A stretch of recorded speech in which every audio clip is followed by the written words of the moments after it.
الحمد لله وكفى وسلام على عباده الذين اصطفى اما بعد معزز ناظرین، السلام علیکم ورحمۃ اللہ وبرکاتہ۔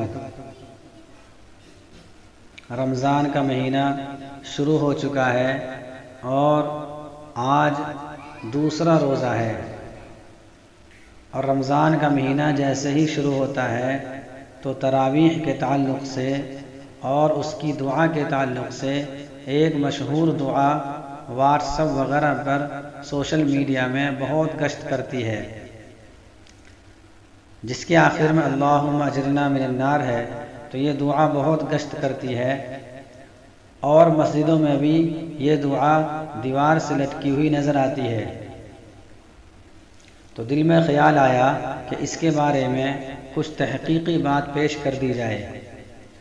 تو سب سے پہلے تو آپ یہ سمجھیں کہ ترویحہ کی اصل کیا ہے، کہ ترویحہ کی اصل کیا ہے۔ ترویحہ یہ تراویح کا واحد ہے، اور ترویحہ اصل میں ہر جلسہ یعنی بیٹھنے کا نام ہے، لیکن اصطلاحاً رمضان المبارک کی رات میں 4 رکعت کے بعد بیٹھنے کو ترویحہ کہا جاتا ہے، کیونکہ لوگ اس وقفے میں آرام کرتے ہیں اور اس کے معنی ہی آرام کرنے کے ہیں۔ ترویحہ اس کے معنی آرام کرنے کے ہیں، تو چونکہ لوگ ہر 4 رکعت کے بعد تھوڑی دیر کے لیے آرام کرتے ہیں اور ان کو آرام کرنے کا موقع دیا جاتا ہے، اس لیے اس کا نام ہی ترویحہ پڑ گیا۔ اب رہی یہ بات کہ اس موقع پر ہر 4 رکعت کے بعد کیا عمل کرنا چاہیے، تو اس کا جواب یہ ہے کہ کوئی بھی ذکر کر لیا جائے۔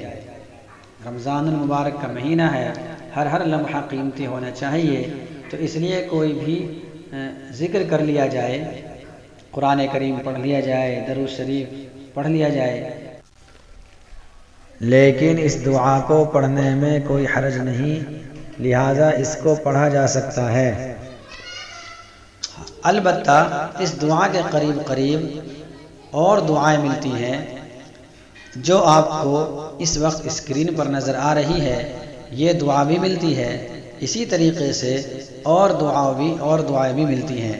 تو کوئی سی بھی دعا پڑھ لی جائے اور کسی بھی دعا کو پڑھ لیا جائے۔